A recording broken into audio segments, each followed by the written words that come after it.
Queridos participantes del diplomado de la Diócesis de Trujillo, diplomado de catequistas, discípulos de Jesucristo en la renovación de la tarea evangelizadora de la Iglesia, sean bienvenidos a este segundo tema del quinto módulo, conociendo al Hijo, adentrándonos paso a paso en la contemplación del misterio trinitario hasta donde nuestra humana sapiencia logra entender, sabiendo que es un misterio que no sabemos cómo poder expresar con palabras correctas.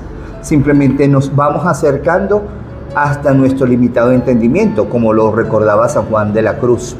Pero en todo caso, queriendo ir profundizando paso a paso en esta doctrina de la Iglesia, y que me permito citar al Papa Benedicto XVI cuando decía que la fe no es la aceptación o la aprehensión de un conjunto de doctrina, sino es la aceptación y aprehensión de la experiencia de un Dios vivo y verdadero. Palabra más, palabra menos, era el pensamiento del Papa Benedicto XVI, que en su momento pues pudo conducir la Iglesia por caminos de esperanza, con su sapiencia, con su sabiduría, de la manera más profunda, pero también a la vez sencilla, nos fue ayudando a vivir la experiencia de nuestra fe, contemplando sobre todo el misterio. Una de las cosas que puedo decir del Papa Benedicto XVI era un contemplativo, un místico, un teólogo profundo, pero que supo poner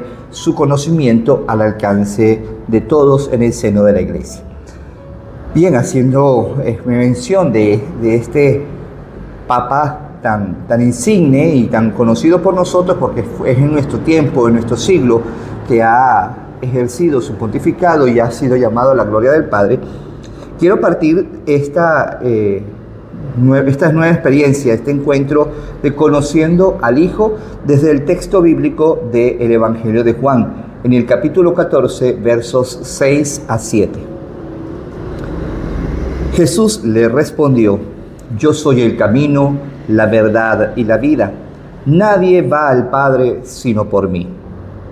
Si ustedes me conocen, conocen también a mi Padre.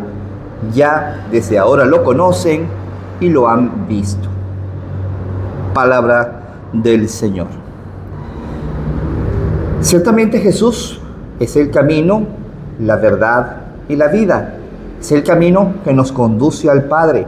Y es más, Él mismo afirma en el texto sagrado que si le conocemos a Él, conocemos al Padre, porque el Padre y el Hijo son uno en la efusión del Espíritu Santo. Tres personas distintas, un solo Dios verdadero. En todo caso, iremos profundizando paso a paso en lo que nos permita este diplomado en el conocimiento del misterio trinitario. Pero hablamos ya ahora concretamente del Hijo. Seguramente de Jesucristo tenemos muchísima información en redes sociales, en la internet, en nuestros libros básicos como catequistas. Tenemos muchísima información y experiencia. Es más, hay muchas devociones con respecto a Jesús, la Divina Misericordia, el Sagrado Corazón de Jesús, la preciosísima sangre de Cristo, entre otras. Pero quizás no le hemos conocido tan profundamente desde el texto sagrado, o no le hemos conocido tan profundamente, sino que nos hemos dejado llenar de información que no hemos dejado, que no hemos hecho nuestra. Una de las cosas que debemos tener en claro es que la teología radicada en el acto de la fe, antes de ser una disciplina académica, es un diálogo con Dios. La teología no puede ser simplemente el estudio, el conocimiento de los misterios de Dios, sino sobre todo una experiencia de Él. Puedo decir, sin ánimos de presunciones, en mi proceso de formación, yo hice la filosofía, por así decirlo, mis estudios filosóficos sentado, es decir, pasé muchas horas frente a los libros, en una biblioteca, estudiando, repasando, conociendo el pensamiento humano desde la filosofía. Pero la manera como pude comprender los estudios teológicos fue estudiando teología de rodillas, es decir, teniendo largos ratos de intimidad con Jesús en el sagrario. Jesús, o Dios, sigue siendo sujeto viviente que nos habla, que solicita la inteligencia del hombre creyente y orante, a fin de que al discurso de Dios sobre sí mismo y sobre el hombre, venga al encuentro el discurso del hombre sobre Dios y hacia Dios. Es necesario que entendamos que hay una dinámica entre la relación con Dios y el hombre, y desde el hombre con Dios. La Sagrada Tradición, la Sagrada Escritura y el Magisterio de la Iglesia, según el designio sapientísimo de Dios, están entrelazados y unidos de tal forma que no tiene consistencia el uno sin el otro. Todos, la tradición, la escritura y el magisterio, deben estar íntimamente vinculados. El Jesús de la historia es la persona de Jesucristo en toda su realidad. Jesús histórico, según la lógica de la encarnación, nos ha dejado encontrar a través del medio de la historia. Conocemos su andadura, Sagrada Escritura y la misma historia universal nos narran quién fue Jesús. Pero el Jesús de la fe lo encontramos desde la consideración como un personaje, no como un personaje del pasado simplemente, pero la fe nos ayuda a considerarlo en el presente. Jesús está vivo, Él es el ser viviente y no lo colocamos simplemente en el pasado, sino hoy lo colocamos como un contemporáneo nuestro que nos habla, que nos guía, que nos conduce, que nos orienta. Por eso, el Jesús histórico en toda su realidad lo vamos encontrando según la misma dinámica histórica. Jesús caminaba, iba de un lado a otro, sabemos el tiempo en que nació, sabemos dónde nació, pero el Jesús de la fe lo encontramos como un ser presente en nuestra historia, no que quedó en el pasado, sino que está entre nosotros. El momento cristológico y el momento soteriológico son dos momentos que entran en juego las dos naturalezas de Cristo, la humana y la divina. Son dos direcciones.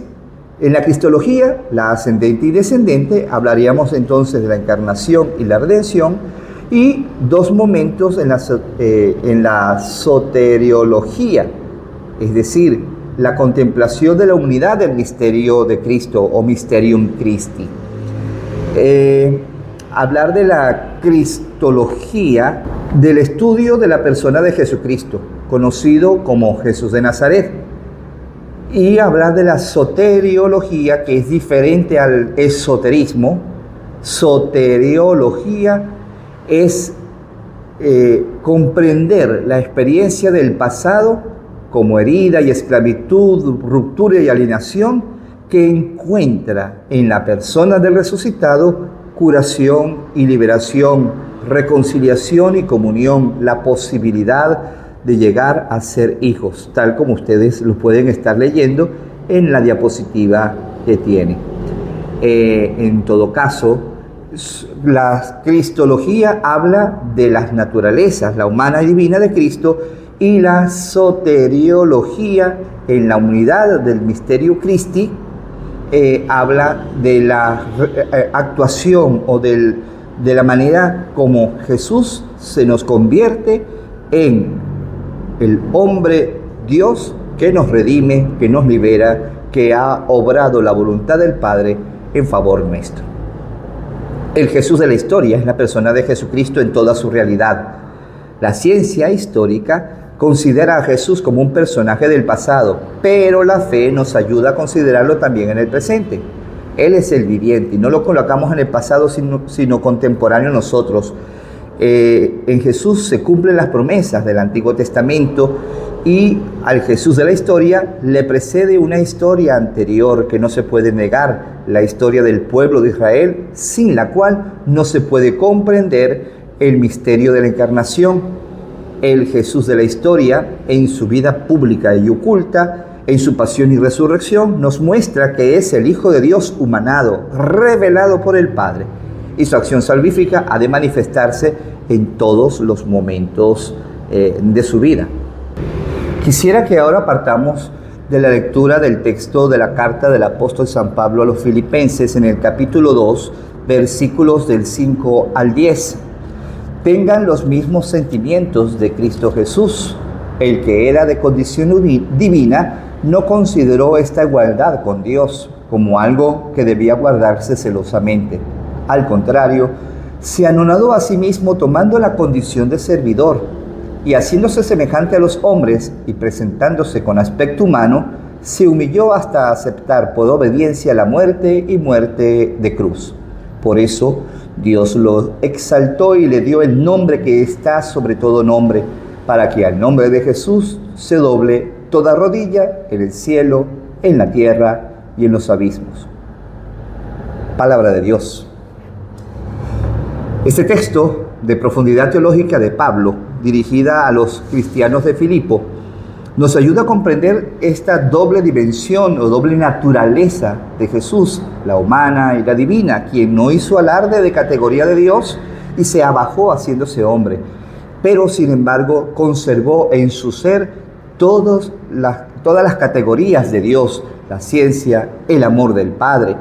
Por eso Cristo Jesús es modelo de toda la humanidad y San Pablo enfatiza la humildad de Cristo Jesús siendo igual a nosotros, pero que no se aferró a esa igualdad, sino que se despojó de su grandeza, tomó la condición de siervo, se hizo humano, se humilló hasta la muerte de cruz. Y el pasaje llama a los creyentes a aceptar y adoptar la misma mentalidad que se resume en la obediencia y en la humillación voluntaria por amor. Esto nos permite hablar también de un punto neurálgico de nuestra profesión de fe, la llamada unión hipostática, que en resumidas cuentas, este misterio de la unión hipostática nos conduce a una interrogante sobre quién es el hombre y quién es Dios. Este misterio interroga la naturaleza de Dios, el misterio intratrinitario, interroga la naturaleza del Hijo en cuanto segunda persona de la Santísima Trinidad, el Hijo, el Verbo, la imagen de Dios invisible, pero que se nota, que se experimenta a través de Cristo. Quisiera que pudiéramos hacer un ejercicio a lo largo de estos días, incluso como una especie de camino espiritual que como catequistas también debemos recorrer, leyendo la Sagrada Escritura y encontrando la distinción entre la naturaleza humana y la naturaleza divina, que en unión hipostática están presentes en Cristo. Hablando de Jesucristo, 100% hombre en su naturaleza humana, Jesús encontramos en los evangelios que caminaba, iba de un lugar a otro, escogió a unos amigos suyos, tuvo cercanía con sus amigos, Pedro, Pablo, Santiago, Juan, Lázaro, Marta, María. También tuvo relación con sus familiares, María, José, y también encontramos a Jesús relacionándose, compartiendo, por ejemplo, aquel pasaje del Evangelio de Juan en el capítulo 2, las bodas de Caná. Allí estaba Jesús compartiendo con sus amigos la sana alegría de una boda, la boda de aquellos que le habían invitado a compartir, seguramente amigos de su infancia, y que estaba allí Jesús junto a María y junto con los discípulos, y se les acabó el vino. Es decir, para aquellos que contraían nupcias se les acababa la alegría, se les acabó la fiesta. Y Jesús está allí compartiendo con ellos esa sana alegría de una boda de dos seres que se amaban, pero que las invitaciones pues hicieron que la fiesta viniera a menos. Y es allí donde surge la otra naturaleza, surge el primer milagro. Jesús realiza aquel acontecimiento liberador, transformador de la vida de aquellos, devolviéndoles la alegría. María acude presurosa ante su hijo para decirles: se les acabó el vino. ¿Y a mí y a ti qué, mujer, si todavía no ha llegado mi hora? Y aquí hay una frase que quisiera rescatar, que aunque habla es de María, en su obediencia, en su sumisión, en su servicio, en su humildad, puede hacer referencia a Cristo, porque de hecho ella dirige la mirada a Cristo. Hagan lo que Él les diga. Así podemos encontrar en la Escritura todos los milagros que Jesús fue haciendo, todo lo que hizo en favor de los hombres.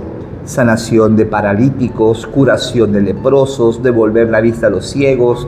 Esto que encontramos en el Evangelio cuando Jesús leyó en la sinagoga el pasaje del profeta Isaías, dio libertad, dio liberación, dio una opción preferencial hacia los pobres.